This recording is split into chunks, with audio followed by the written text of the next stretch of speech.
Hello fandom, मैं हूं आपका दोस्त वेजिटा और finally episode 2 super dragon ball heroes के अल्ट्रा गॉड मिशन का आ चुका है, जिसमें हम लोग गोकू और जेनो गोकू की ऑसम फाइट, फ्यूचर गोहान और फ्यूचर ट्रंक्स की इमोशनल फाइट के साथ साथ देखेंगे कि कैसे यामचा हमारे यूनिवर्स 7 का सबसे ताकतवर फाइटर इस tournament of space and time में गोकू की टीम को जिता देता है। और उसी के साथ बहुत सारे कमाल के मूवमेंट्स को इस एपिसोड में जो हुए हैं उनको देखेंगे। तो अगर आप भी जानना चाहते हैं तो बने रहिएगा वीडियो के एंड तक और मेरे चैनल पर भी, जिससे कि आपको मिलती रहेंगी ड्रैगन बॉल से जुड़ी सभी ऑसम चीजें सबसे पहले। तो शुरू करते हैं गोकू और जेनो गोकू की अमेजिंग फाइट के साथ। कितने लोगों को याद है कि एपिसोड 1 में कुछ अनजान से फाइटर्स गोकू और जेनो गोकू पर हमला कर देते हैं, तो फिर वो उनसे फाइट करने चले जाते हैं। तो बस वहीं से कंटिन्यू है। और जैसा कि सब जानते हैं कि कुछ ही मिनटों में गोकू और जेनो गोकू इन लोगों को धूल चटा देते हैं। और जैसा कि मैंने आप लोगों को अपनी पिछली वीडियो में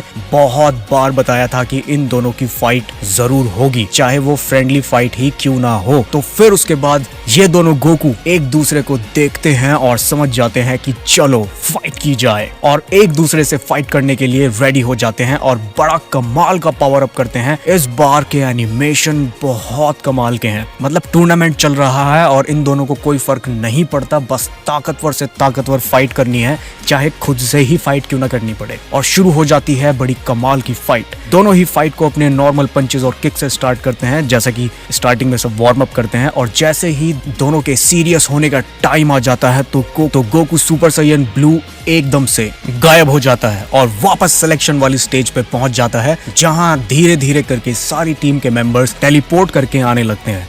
और ये सब होता है हमारे अल्ट्रा ह्यूमन यामचा की वजह से, क्योंकि यामचा डर के मारे झाड़ियों में छुपा बैठा होता है। कि तभी थोड़ी सी हिम्मत करके वो उन झाड़ियों से बाहर निकलने की कोशिश करता है कि गलती से ही उस फ्लाइंग ट्रॉफी से टक्कर हो जाती है, जिसे पकड़ना होता है, जिसकी वजह से टीम्स जीतेंगी। और इसी तरह हमारी यूनिवर्स 7 की टीम जीत जाती है। और कुछ ही देर बाद वहां पर जेनो गोकू वाली टीम भी आ जाती है, जिसको फ्यूचर ट्रंक्स ने जिताया होता है। और फिर उसके बाद कंबर वाली टीम भी आ जाती है, जिसमें बहुत सारे फाइटर्स को अभी नहीं दिखाया गया है। और भाई मैं बहुत ज्यादा एक्साइटेड हूँ कि कौन कौन से ये न्यू फाइटर्स हमें देखने को मिलने वाले हैं, क्योंकि कंबर की टीम में बिल्कुल ही नए फाइटर्स हैं जो सिर्फ और सिर्फ हीरोज में दिखाए गए हैं। क्या पता कोई सैयन ही देखने को मिल जाए हमारे फ्यूचर से या फिर पास्ट से, हिस्ट्री से। और हाँ, हमारा ये सैयन जो अपने बाल हेड एंड शोल्डर से धो के आया है वो दिखाता है। और इस दौरान जिन वर्सेस ब्रॉली भी होता है, जिसको शायद हम बाद में नए एपिसोड में देखेंगे, जो एपिसोड 3 होगा या 4 होगा।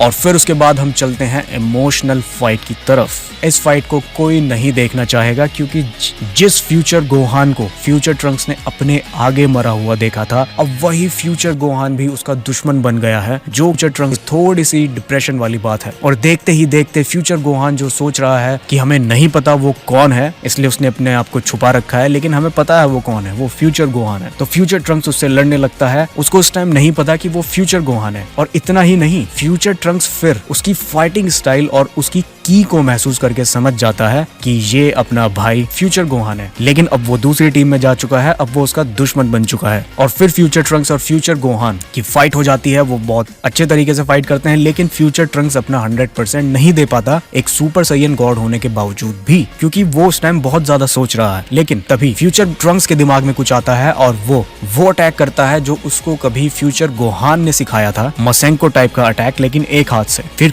फ्यूचर गोहान भी वही अटैक करता है, बस फ्यूचर गोहान के पास वो डार्क की होने की वजह से उसकी एनर्जी बॉल का कलर थोड़ा सा डार्क लगता है। लेकिन फिर वहां एक जोरदार विस्फोट होने से पहले एक जोरदार एंट्री करती है हमारी पुरानी सुप्रीम काय ऑफ टाइम आयोस, और वो टाइम को रोक देती है बड़े ही कूल तरीके से। और इन दोनों के अटैक्स भी उसी के साथ रुक जाते हैं, जो कि देखने में बहुत ज्यादा सैवेज लगता है। फिर उसके बाद वो इनके अटैक्स को किसी और दूसरे डायमेंशन में भेज देती है। और फिर एक चीज हमें और इम्पोर्टेंट देखने को मिलती है कि सुप्रीम काय ऑफ टाइम, जो कि अभी करंट वाली है, वो फ्यूचर ट्रंक्स मतलब के जेनो गोकू और की टीम में ही है। और इनका कुछ प्लान चल रहा है, जिससे कि ये लोग टोकी टोकी बर्ड को दोबारा से अपने पास ला सकें। और इसी के बाद ये एपिसोड खत्म हो जाता है, जिसके बाद हमें एक इम्पोर्टेंट चीज और दिखाई जाती है, जो है नेक्स्ट एपिसोड का टाइटल, और उसी से पता लगते हैं उसके स्पॉयलर्स। तो नेक्स्ट एपिसोड का टाइटल और कुछ स्पॉयलर्स अगर आप लोग देखना चाहते हैं तो मैं उस पर एक और वीडियो बना दूंगा, क्योंकि एपिसोड 3 भी बहुत कमाल का होगा। मतलब सारे एपिसोड ही आने वाले बहुत ज्यादा कमाल के होने वाले हैं। और जो लोग ट्विटर और इंस्टाग्राम पर हैं वो मुझे फॉलो कर सकते हैं, जिससे कि मैं सारी स्पॉयलर्स और बाकी डिटेल्स आप लोगों तक पहुंचा सकूं। और बाकी आप लोग जानते हैं, अगर आप लोगों को कोई वीडियो पसंद आए तो वीडियो को लाइक कीजिए और उस लाइक बटन को सुपर से ब्लू बना दीजिए। और अगर आप चैनल पर न्यू है तो उस रेड सब्सक्राइब बटन पर अपना फेवरेट अटैक कीजिए और चैनल को सब्सक्राइब कीजिए, जिससे कि आपको मिलती रहेंगी ऐसी ही ऑसम वीडियोस और मुझे मिलेगा मोटिवेशन। तो मिलते हैं नेक्स्ट वीडियो में, तब तक के लिए कामेहामेहा।